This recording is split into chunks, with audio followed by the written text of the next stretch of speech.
रात के 9 बज रहे थे। सास और ननंद आशी को देख रही थी और आशी उनकी आंखों में देखकर डर से थर-थर कांप रही थी। उसकी सास चिल्लाकर बोली, तुम्हारी हिम्मत कैसे हुई मेरे ही घर में ऐसा कुछ करने की? 4 दिन भी नहीं हुए तुम्हें आए हुए और खुद को मालकिन समझने लगी हो। आने दो मेरे बेटे को। तुम्हारे हाथ पैर तोड़ने के लिए नहीं कहा तो मेरा भी नाम शारदा नहीं। आज ऐसा क्या हुआ क्या पता। सास जितनी निर्दयी थी उतना ही निर्दयी अपने बेटे को भी कर दिया था। हर एक नई दुल्हन अपने पति के घर आने के लिए राह देखती है, पर आशी वो तो उसके पति की राह भी कभी नहीं देखती थी, क्योंकि वो अपने पति से बहुत डरती थी।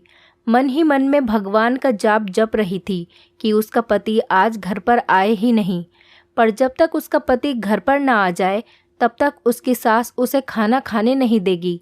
उसकी निर्दयी सास ने रसोई घर तक को ताला लगा रखा था। ऐसा क्या हुआ था कि शारदा आशी को इस प्रकार का दुख दे रही थी, और आशी का पति मतलब आशीष का ऐसा स्वभाव क्यों था कि नई दुल्हन होकर भी वो अपने पति की राह नहीं देखती थी। आशी की शादी आशीष से 5 महीने पहले हुई थी। आशी के माँ बाप नहीं थे। 12वीं की पढ़ाई होते ही उसके चाचा चाची ने उसकी शादी करवा दी। आशी की जिम्मेदारी से उसके चाचा चाची मुक्त हो गए। उसकी चाची ने उसकी शादी के बाद के त्योहार भी नहीं मनाए। उसे 4 दिन के लिए मायके में त्योहार मनाने के लिए भी नहीं बुलाया। उसकी शादी करके जिम्मेदारी से मुक्त हो गए बस। आशी के ससुराल में उसकी सास शारदा, पति आशीष और ननंद रोहिणी जिसकी सगाई हो चुकी थी और उसकी जल्द ही शादी होने वाली थी। छोटा सा परिवार था। सुखी और शांतिपूर्ण गृहस्थी का सपना लेकर आशी इस घर में आई थी, पर सपना तो सपना ही होता है। हर समय सपना सच होना मुमकिन नहीं होता। उसका भी सुखी गृहस्थी का सपना तो सपना ही रह गया।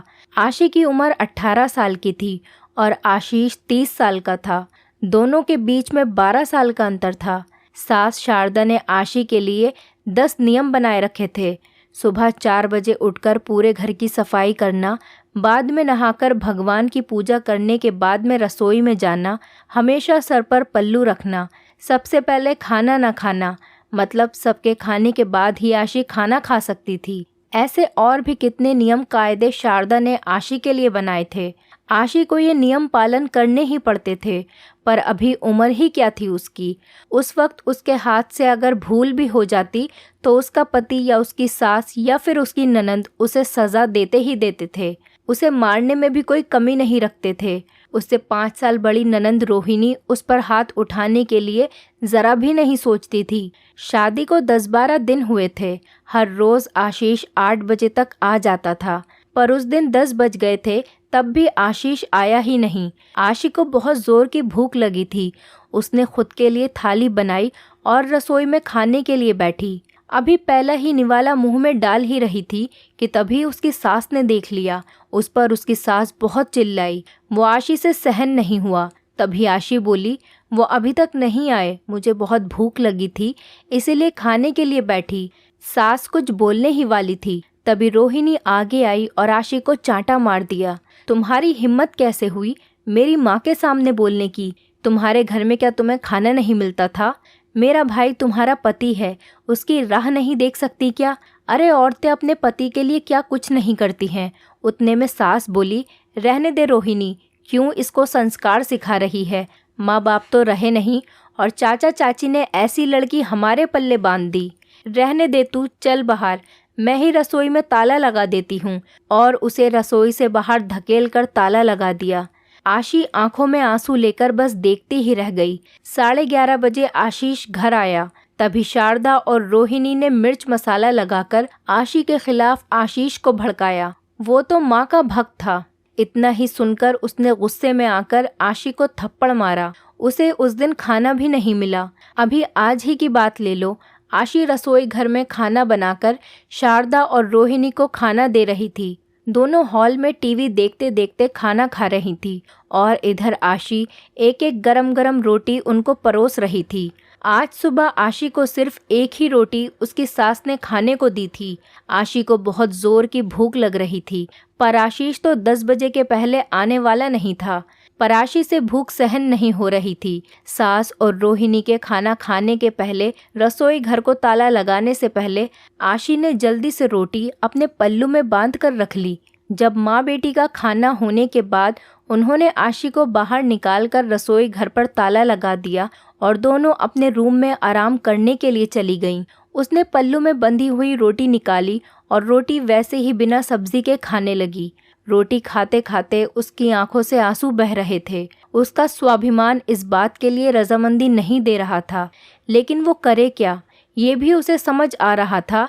ठीक उसी समय शारदा कोई काम के लिए उधर आई और उसने आशी को रोटी खाते हुए देख लिया। बस फिर क्या होगा, तमाशा चालू हो गया और उस वजह से आशी भगवान से प्रार्थना कर रही थी कि आज आशीष घर पर ही ना आए। क्या पता आज वो क्या करेगा।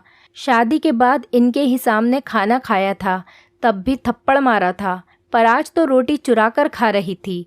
थोड़ी देर बाद आशीष घर पर आया तो आशी का दिल जोर जोर से धड़कने लगा। डर के मारे पसीने से भीग गई। कुछ ही मिनटों बाद अचानक से आशीष की जोर से आवाज़ आई, आशी जल्दी बाहर आओ। आशी डरकर थर थर काँपते हुए बाहर आई। देखा तो सास अभी भी शेर की तरह उसकी तरफ देखकर गुर्रा रही थी।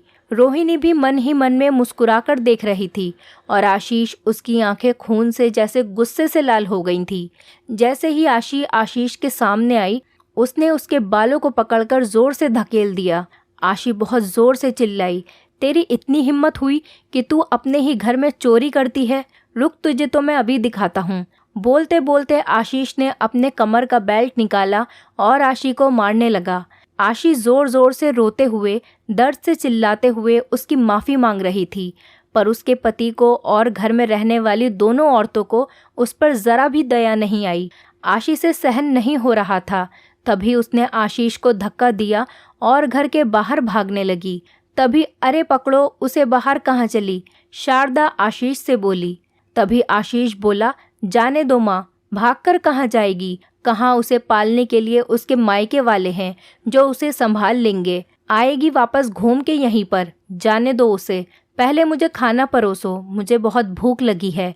आशीष का बोलना सुनकर शारदा ने आशीष को खाना दिया और आज भी सभी खाने के लिए बैठे, पर आशी की याद किसी को भी नहीं आई। थोड़ी देर बाद आशी घर में आई। उसे देखकर तीनों राक्षस जैसे हंसते हंसते उसके सामने खड़े हुए। आ गई क्या वापस महारानी? क्या हुआ, मायके वालों ने घर में नहीं लिया? शारदा ने उसे टॉन्ट मारा। तभी आशीष उसे बोला, जब तक तुम मेरे पैरों पर अपनी नाक नहीं रगड़ती तब तक मैं तुम्हें घर के अंदर आने नहीं दूंगा। मुझे धक्का देकर चली गई थी ना? तभी रोहिणी बोली, हाँ भैया, इतनी जल्दी इसे माफ़ मत करना, तो कल को ये हमारे सर पर चढ़कर नाचने लगेगी। ऐसी लड़की का क्या भरोसा? अरे भरोसा तो अभी हमें तुम पर नहीं रहा जो अपनी भाभी का सम्मान नहीं कर सकती। वो लड़की हमारे घर का क्या मान बढ़ाएगी? अचानक आशी की पीठ के पीछे से रोहिणी के होने वाले ससुर जी की आवाज़ आई और वो अंदर आए। उन्हें देखते ही तीनों के चेहरे का रंग ही उड़ गया। अरे समधी जी, आप कब आए?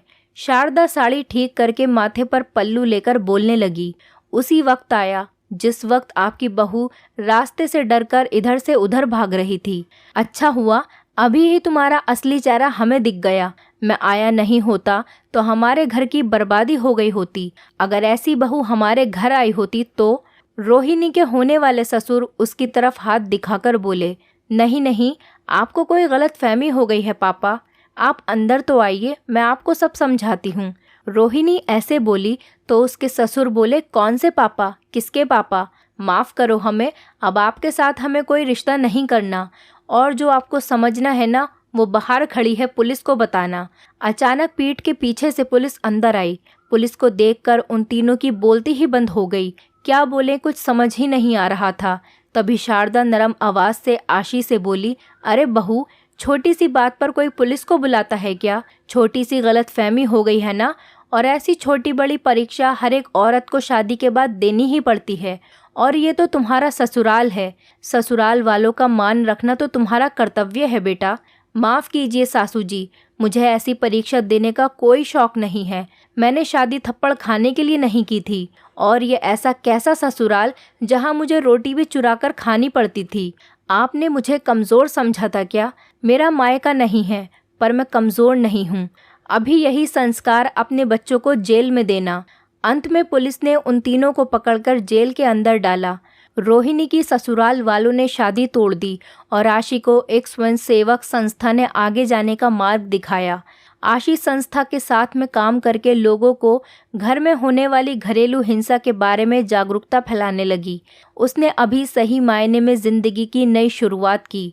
दोस्तों, उम्मीद करती हूँ आपको हमारी कहानी पसंद आई होगी। कहानी पसंद आई है तो वीडियो को लाइक करें, चैनल पर नए हैं तो चैनल को सब्सक्राइब करें और हाँ, नोटिफिकेशन बेल को ज़रूर दबाएं ताकि अगली अपडेट सबसे पहले आपको मिले।